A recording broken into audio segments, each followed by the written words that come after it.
the show, a dong joke once an hour, or your money back. Thanks to Craig with a K Show for that jazzy slogan. Yeah. Appreciate that. If you didn't already know, all week long we're using your tweeted slogans to kick off the show, so please send them in. Yes. And if you have one, tweet it to us at #AOTS slogan. We might wind up saying it on the air. Who knows? By the way, I'm Kevin Pereira. It's good to see you. Happy Monday, everybody. I'm Candace Bailey. Thank you. We're coming to you live from the G4 studios in Las Vegas. I think that was the second wave of excitement for me, actually, but that's cool. You can take it. That was for me. And on the show today! Former killer robot and current star of the Cape Summer Glow will be here live. And that's how I want it. And then we'll try on Adidas' latest Star Wars-inspired clothes in threads, including a leather stormtrooper tracksuit.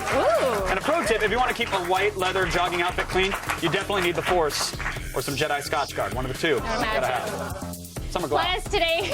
Summer Glow, y'all. Just keep on saying it. Summer Glow.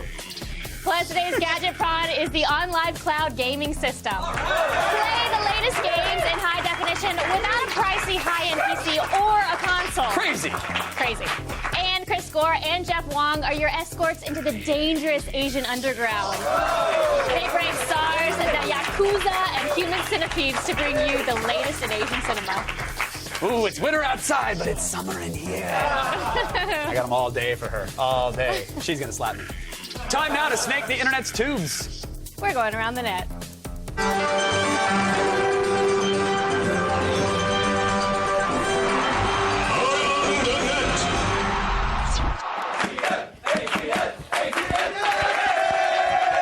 with the internet there. I just took some Excedrin and now I've got like a caffeine high. Is there caffeine in Excedrin? Oh, yeah. Oh, nice. That's what helps my headache. I didn't know that. Yeah, Something new to snort. Today's number 5 is a sneak attack caught on tape. In Eastern Europe, you should never turn your back on anyone. Да, мне похеру. Ай, блин.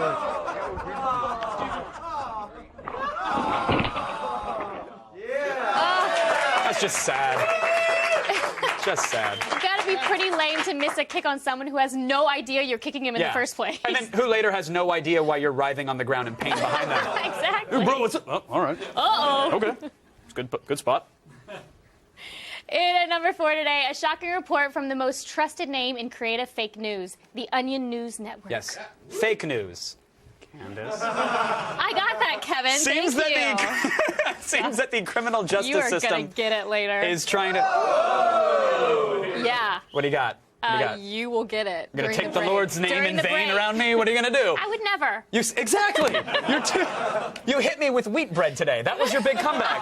She literally smacked me in the face with wheat bread. I said, Kevin, do you want this? And he said, yeah. And he was giving me a hard time, so I just put it in his face. The claws came out. My soul will never heal from this. Years of therapy. Too innocent. You want to finish your line? I do. I want to start them, actually. Seems that the criminal justice system is trying to create a level playing field for all defendants. We begin tonight with an update on a story we've been following all week. Hannah Stevenson, the 16-year-old girl from Detroit, accused of stabbing a classmate to death with a screwdriver last month. At her arraignment this afternoon, Hannah received the harshest possible sentencing from the judge. She will be tried as a black adult. Once the trial begins next week, all courtroom images of Hannah will depict her as a 300-pound muscular black man, and jury members will be instructed to imagine her as such. We're going to do our best to make sure that Hannah is treated with the sympathy and sensitivity that she, as a photogenic white girl, deserves. This is America. Nobody deserves to be treated as a black man. Hannah's 24 character witnesses have been replaced by a single crack addict who goes by the name of Skaggs. No. No. I didn't laugh because I'm not racist. How about all of you? Thank you. Actually, that situation is the exact opposite of most Wayans Brothers movies, so that's nice.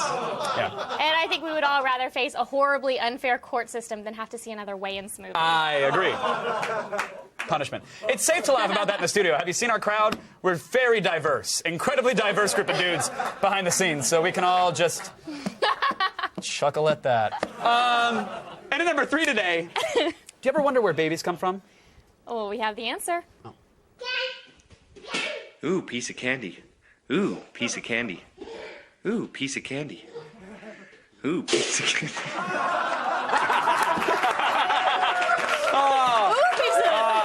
Okay, Awesome. that kid was funny, but babies are so stupid. Like, they're just Ben? stupid. Well, okay, to be fair, they haven't fully developed their cognitive... I spent an entire weekend trying to teach a baby how to swim. I had to go through like a dozen before one of them got it right.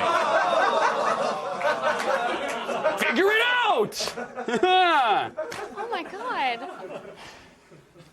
And at number 2 today, it's a new year and everyone is trying to get in shape.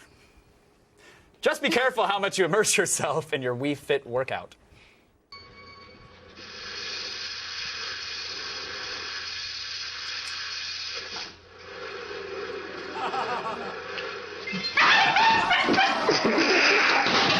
Oh my God, no way.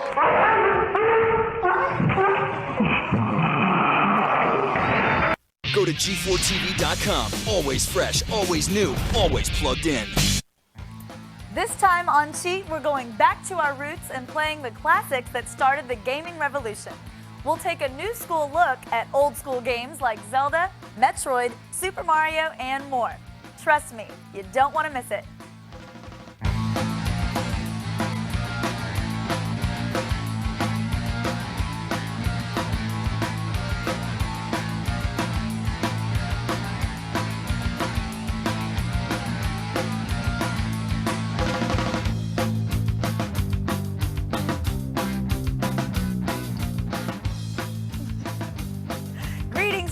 I'm Kristen Holt, and today we're revisiting some classic cartridge games for the NES system. If you played these fun-filled titles, you'll get a kick out of seeing them in a new light, and if you've never experienced them, you'll find out what you've been missing.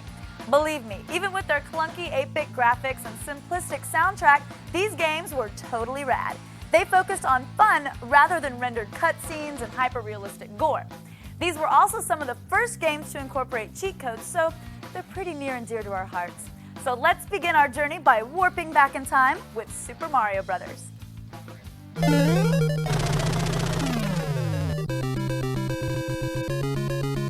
Thank you, Mario. But our princess is in another castle. Man, that brings back memories.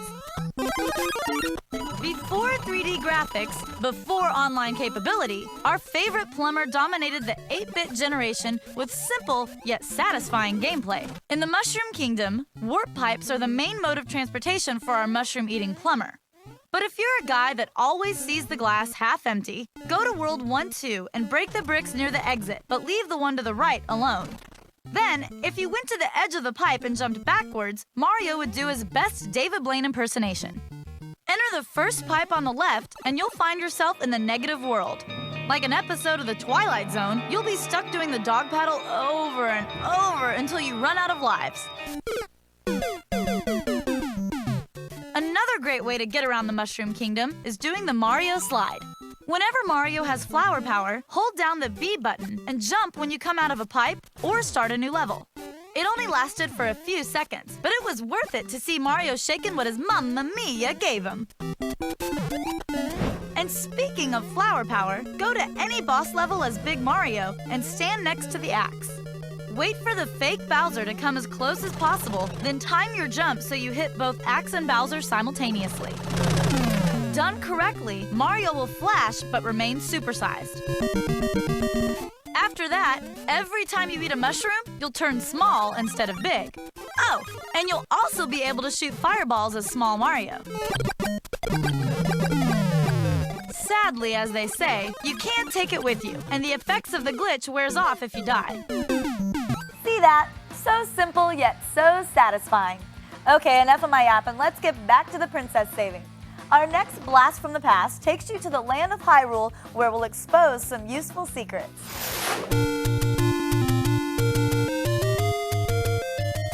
Many dangers await our young hero Link in the land of Hyrule. Luckily, he has the cheat team acting as his loyal Sherpa. Up yours, Ganon! To quickly up your stats, go to the woods area and target the blue moblins and Octoroks to make them drop bombs. Then fly south to the shoreline and blow the doors off this wall. You'll find your first heart container. Bye now! now, you should be feeling pretty peppy, so trek towards the upper right corner of Hyrule, keeping an eye out for those pesky Peahats. Walk through this hidden wall and you'll find the first 100 gem location. Now splurge your newfound wealth on a blue candle and a magical shield. Go east to this screen and burn the 5th bush from the right to reveal another heart container. Now head northeast to this huge rock. It's the only one in the land, so you can't miss it. Bomb the furthest square to the right and you'll get the 3rd heart container. You only needed 5, but be greedy and take all 6. Then head for the waterfall area. Go up the trail and you'll find the white sword waiting for its master. Now loop back to the forest area and burn this bush. No, it won't speak to you, but this Hyrule inhabitant will gladly give up his hard-earned treasure. Go east and you'll find this obscure merchant by the lake containing the first dungeon. By now, you should have enough rubies to enable you to purchase the blue ring. This nifty bauble will cut the amount of damage you sustain by half.